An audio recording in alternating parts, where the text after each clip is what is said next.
Okay, so good morning everyone. Today we are going to continue discussing the music of the Baroque period. So last meeting we discussed that Baroque period came from the word Barocco, which means irregular in shape or pearl of irregular in shape. And now we are going to proceed with the different genres of the Baroque music. Okay, so here we have the different music genres of Baroque. Okay, so number one is we have the concerto. Okay, so what is concerto? When we say concerto, it is a form of orchestral music that employs solo instrument accompanied by an orchestra. So that is the meaning of concerto. Okay, then we have next is the concerto grosso. So what is concerto grosso? When we say concerto grosso, it means that a form of orchestral music wherein the music is between a small group of solo instruments called concertino and the whole orchestra called tutti. Okay, so when we say uh, grosso, it means big. Okay, so the meaning of grosso is big. Okay, understand?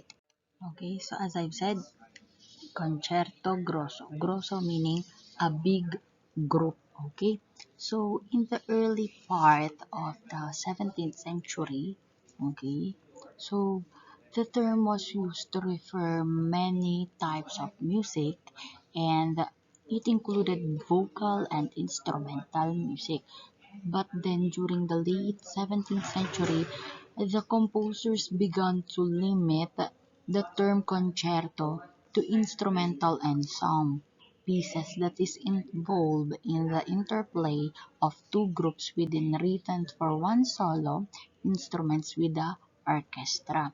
Okay, but one of the characteristics of the solo concerto is the soloist's brilliant and technically demanding passages. Okay, what is the meaning of brilliant and technically demanding passages? So when it comes to the soloist, when we say soloist, it is the solo singer.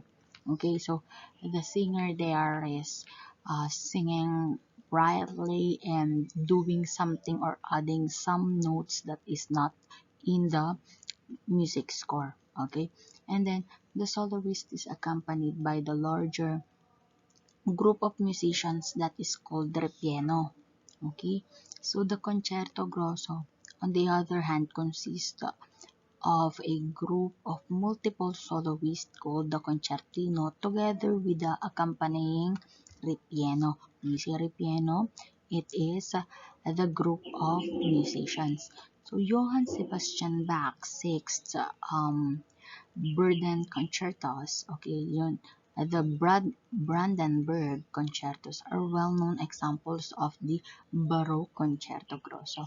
So in the opening part of the Brandenburg concerto number 4, the solo there is a group of violin and two flutes that are really important or prominent at the beginning and are then joined by the ripieno strings, okay? And also an example of concerto grosso is Antonio Vivaldi's Four Seasons is a well-known example of the Baroque solo violin concerto. Okay, so next is we have, okay, so that is concerto grosso. Okay, so next is the instrumentation. Before we proceed with the fugue, let's first discuss the instrumentation of the concerto grosso. Okay, so here, okay, concerto grossos in instrumentation may differ based from the composer's prepared instruments for his or her work. The instrumentation was often for stringed instruments, the violin, the viola, the cello, and there are also compositions for the wind instruments. But the multi-movement form of the concerto grosso has several, okay, it has several movements that contrast the tempo and the character. There are three there are three movements. And what are those? Those are the fast, slow, and the moderate. Okay, so the fast, slow, and then moderate, and then going to fast again. Okay, the first movement is fast. Okay, it is usually energetic and determined, and then displaying the contrast between the soloist and the Shruti. The second movement is slow, that is quieter than the first one. Okay, and it is usually intimate and romantic. When it comes to the second part, it is romantic. Okay, then the last movement, going back to the fast again, it is the dynamic that became lively and sometimes dance-like. So that is the three movement of the concerto grosso. The first and last movements of the concerto grosso are frequently in ritornello forms. So the tutti begins with a theme called the ritornello, or what we call the refrain. Okay, so the theme is always played complete throughout the movement. When approaching the end part, the entire ritornello returns in the home key. Okay, so that is the multi-movement of the concerto grosso. Next is we have here the Baroque orchestra. Okay, so the Baroque orchestra evolved into a performing group based on the into the instruments of the violin section. So the orchestra was small, consisting around from piece to piece. Okay, there was varied use of woodwind like recorders, like flutes, oboes. For the brass, we also have the instruments like trumpets, horns, trombones, like that. And for the percussion instruments, we have the timpani. Okay, so the number of woodwind and brass players according to the needs of the compositions. So if they need lots of uh, flute or woodwind instruments, so they are going to hire lots of woodwind instrumentalists. But if they don't have, then they will not hire any instrumentalist for that. Okay, so next is the trumpet has no valves here, but was given quick, difficult melodic lines to be performed in high register. So in here, the trumpet has doing the melody. Okay, so because of this difficulty in playing, the trumpet player was the star. So the star of the Baroque period orchestra is the trumpet. Okay, and then the choice of instruments to be used in the orchestra was given big consideration by Bach, by Handel, by Vivaldi, and other composers. They considered the tone colors produced by specific instruments suited for their music. Bach was an expert in improvisation or on-the-spot music compositions. So musicians applied ornamentations, the trills, okay, and then the cadenzas. Okay, when we say cadenzas, it is an extended solo passage near the end of the piece, allowing performer to show off his or her technical and improvisatory skills. Okay, so that is the characteristic of the Baroque orchestra. So now we are going to proceed here in the fugue. Okay, so when we say fugue, it is a contrapuntal piece developed mainly by imitative counterpoint. Okay, so it is usually written in three or four parts with the main theme called subject. So the entire piece grows mainly from a single brief of strong musical character. But then, one of the highlights of the Baroque additional information this okay, the one of the highlights of the Baroque music is the fugue. Why? Because when fugue comes from the Latin word fugere, meaning to flee. Okay, so fugue is a, as I said in the PowerPoint, a contrapuntal piece. Okay, it is a contrapuntal piece that can be used for voices. Okay, so It can be also for a group of instruments or single keyboard instrument like the harpsichord or organ. The fugue is a polyphonic in texture based on the primary theme called a subject, but it has different melodic lines. Either voices or instruments imitate the subject throughout the fugue. So the texture of the fugue consists of three, four, or five voices. So that is why it is called as polyphonic. Okay, so the fugue begins with the subject that is presented as a cappella or unaccompanied voice. It gives an idea to the listener that is the subject or the theme that will be heard many times in the composition but may be repeated in fragments only. So after the subject is presented, it will be imitated in turn by all the remaining voices, usually alternating between tonic and dominant may be presented. Okay, so it is like something, for example, you are going to sing a Bahay Kubo.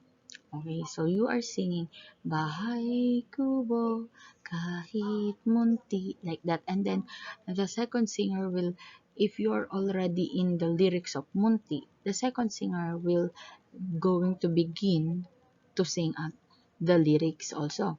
So while you are singing ang halaman doon, the second singer will sing Bahay Kubo. So that is fugue. Okay, and so on and so forth with the singers. Okay, so it depends upon the numbers of singers that you have. Okay, so next is we have the oratorio. But before I discuss this one to you, let me add some additional information that we have. So we also have the toccata. Okay, what is toccata? Toccata is spelled as Toccata. Okay, so toccata is a composition for keyboard instruments that is usually virtuosic, involving fast or difficult playing by the performer. Okay, so when we say virtuosic, it means that it is majestic. Okay, it is lively, it is bright, it is happy. Okay, and then there are some composers who love to do that, or composing a music composition using a hard or difficult notes, and that is what we call the toccata. Okay, next is we have the counterpoint. What is counterpoint? When we say counterpoint, it is consists of two or more melodies that is played at the same time that establish a harmonic relationship. So if you are going to watch a horror movies, do you still remember the Dracula? If you watch that Dracula and the music that is used in the haunted house story, okay, the opening notes of Bach's toccata and fugue in D minor there were used as a background music. Okay, so most especially in the Baroque period, if you are going to identify the characteristic of it. If it is sad, it is literally sad. You can feel that the momentum was really sad. If it is all about horror or revenge or a happy song, you can feel it all throughout the music. So that is the characteristics that they are using in the Baroque period. That is why most of the Bach's composition, if you are going to hear that, they are using it in a movie. Okay, so next is we also have the invention and prelude. What is invention and prelude?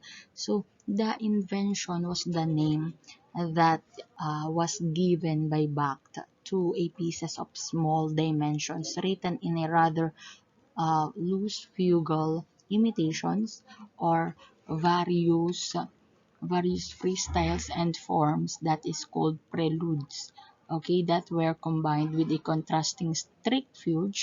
This is known as the prelude and fugue form. Okay, that is why if you are familiar with Bach's compositions, there are lots of prelude number and prelude of, when we say op, if you already notice or observe the word op or op, it means optude. Okay, so prelude of number one, like that. So they are using that in a musical compositions.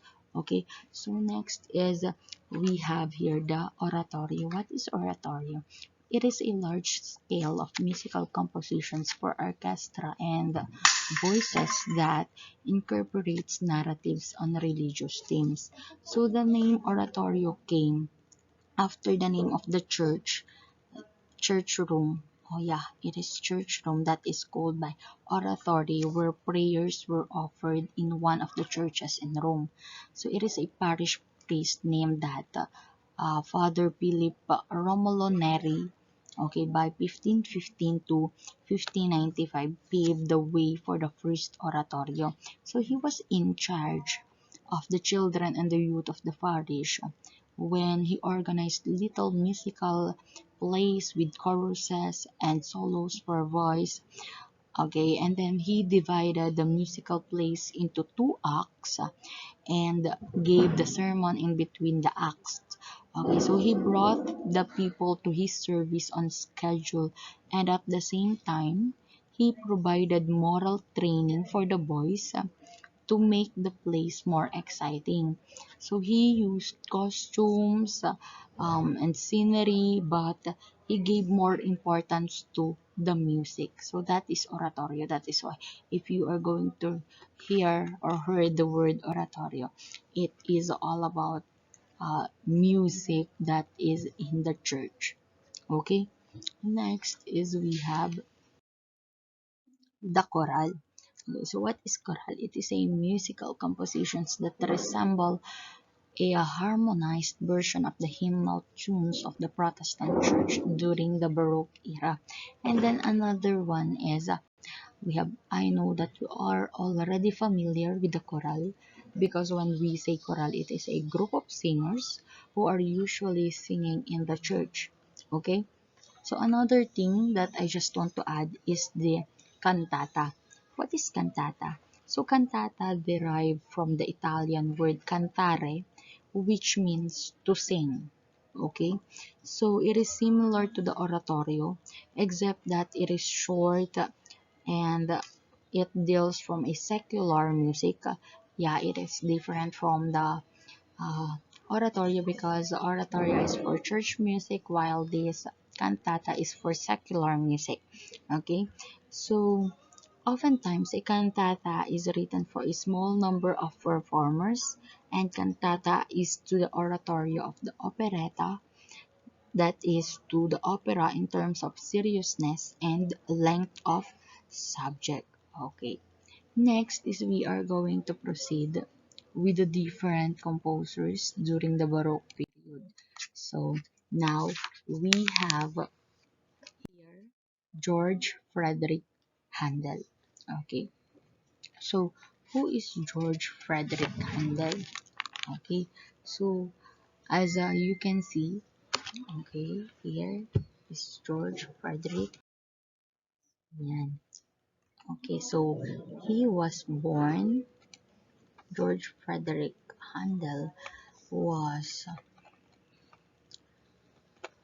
okay, was a second son from the second marriage of a pastor.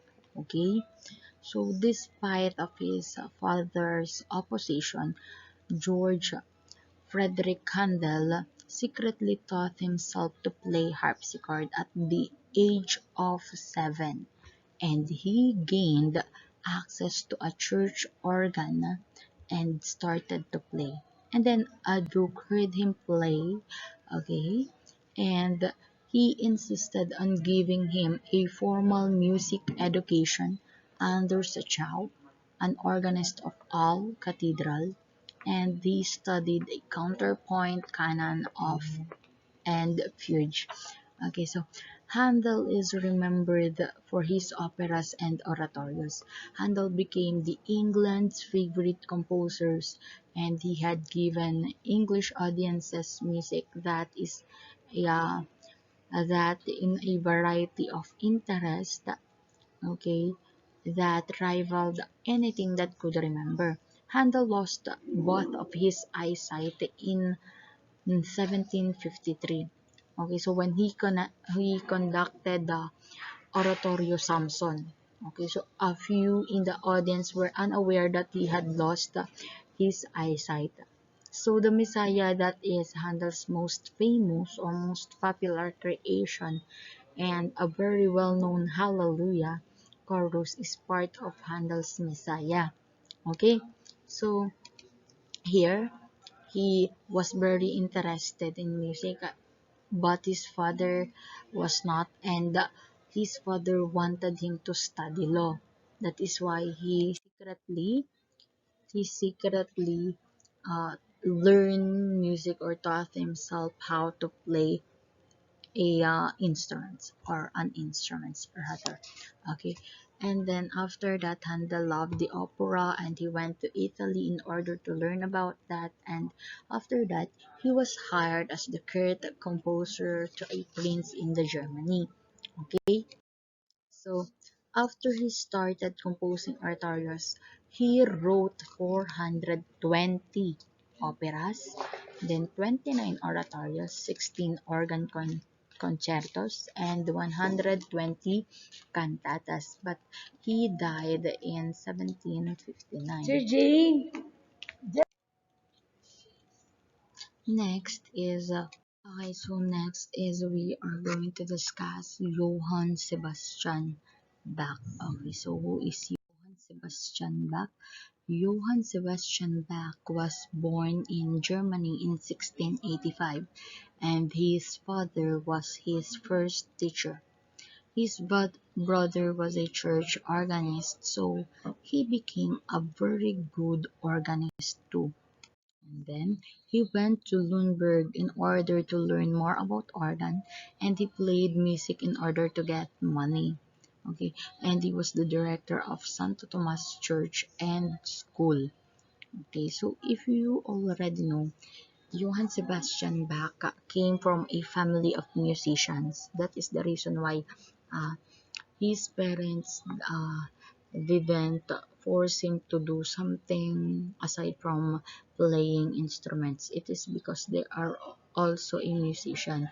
Okay, so he thought to play violin by his father at a very young age, and he entered already the school at the age of 7, where he was taught religion and other subjects, and he became orphaned at the age of 10. Okay, his brother, that was a church organist before, provided everything for him, but Bach's beautiful soprano singing voice helped him to be accepted in the school of Lundberg. Okay, so a few years later, his voice changed, and Bach focused his attention to playing instruments, that is, the instrument of harpsichord. Bach was a religious man, and his personal and deep faith is shown in his sacred music. He was known for his compositions for organ, orchestra, and oratorio. His most important and long-term position was as cantor at Saint Thomas Church. Okay, so that is cantor, meaning is a director. Direct. Okay, so he wrote all kinds of music for organ and other keyboards, orchestras, choirs, and concertos. So he was also considered as the best composer of the Baroque period. Okay, and then Johann Sebastian Bach, no one really knew that about his music until 100 years after his death. Okay, but at the age of 64, he lost his eyesight, and he died in 1750. Okay, so that is the story of Johann Sebastian Bach, even though he didn't become popular during his days. Because if you can observe nowadays, our singers, our what they call that, all of the celebrities, they became famous if they are still alive. But uh, in the past, if you died, that is the time where your music can be heard or something like that, or you can become popular if you are already dead. Okay, so that is for before. Okay, so that is our discussion for today, and I hope that you can answer all the lessons, answer all the questions that is written in your exam. And thank you so much for your active participation, and bye bye.